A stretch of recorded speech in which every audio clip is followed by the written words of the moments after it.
ప్రియమైన మిత్రులారా, మీ అందరితో ఒక విషయం చెప్పాలని అనిపిస్తుంది. ప్రస్తుతం నక్సలిజం పోయింది, బాగుంది, పోవాల్సిందే. పేదరికం ఎప్పుడు పోతుంది అనేది నా ప్రశ్న.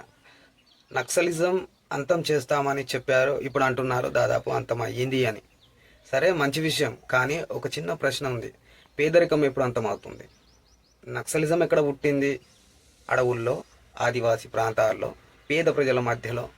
అదే ప్రాంతాల్లో ఇప్పుడు కూడా ఏమున్నది? పేదరికం ఉంది, నిరుద్యోగం ఉంది, అవకాశాలు లేవు. అంటే సమస్య నక్సలిజం కాదు, సమస్య పేదరికం. గన్నుతో నక్సలిజాన్ని తగ్గించవచ్చు, కానీ ఆకలిని గన్తో తీర్చలేము. ఇప్పటికీ చాలా కుటుంబాలు రోజుకు 2 పూటలు తినడానికి కూడా కష్టపడుతున్నాయంటే మనం అర్థం చేసుకోవచ్చు. పిల్లలు చదువుకోలేకపోతున్నారు, యువతకు ఉద్యోగాలు లేవు. ఇది కొత్త సమస్య కాదు, దశాబ్దాలుగా ఇదే పరిస్థితి. ప్రతి ప్రభుత్వం వస్తుంది, పేదరికం తగ్గిస్తామని చెబుతుంది, కానీ పేదరికం ఇంకా అలాగే ఉంది. నక్సలిజం తగ్గిందని చెప్పినంత గర్వంగా పేదరికం తగ్గిందని చెప్పగలమా?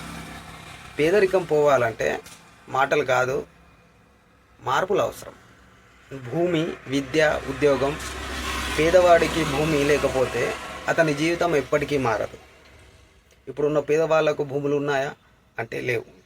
పిల్లలకు మంచి విద్య లేకపోతే పేదరికం తరతరాలకు కొనసాగుతుంది. యువతకు ఉద్యోగం లేకపోతే నిరాశ పెరుగుతుంది. నక్సలిజం అంతం చేయడం గొప్ప విషయం, కానీ పేదరికం అంతం చేయడం అంతకంటే గొప్ప విషయం. ప్రభుత్వం ఒక డెడ్లైన్ పెట్టాలి, ఈ తేదీకి పేదరికం తగ్గిస్తామని. అలా చేస్తే ప్రజలు కేవలం ఓటు వేయరు, గుండెల్లో పెట్టుకుంటారు. ఎందుకంటే భయం తొలగించడం నాయకత్వం కాదు, ఆకలి తొలగించడం అదే నిజమైన నాయకత్వం. మీరేమనుకుంటున్నారు ఈ అంశంపై? కామెంట్ చేయండి. మరో అంశంతో మళ్ళీ కలుద్దాం.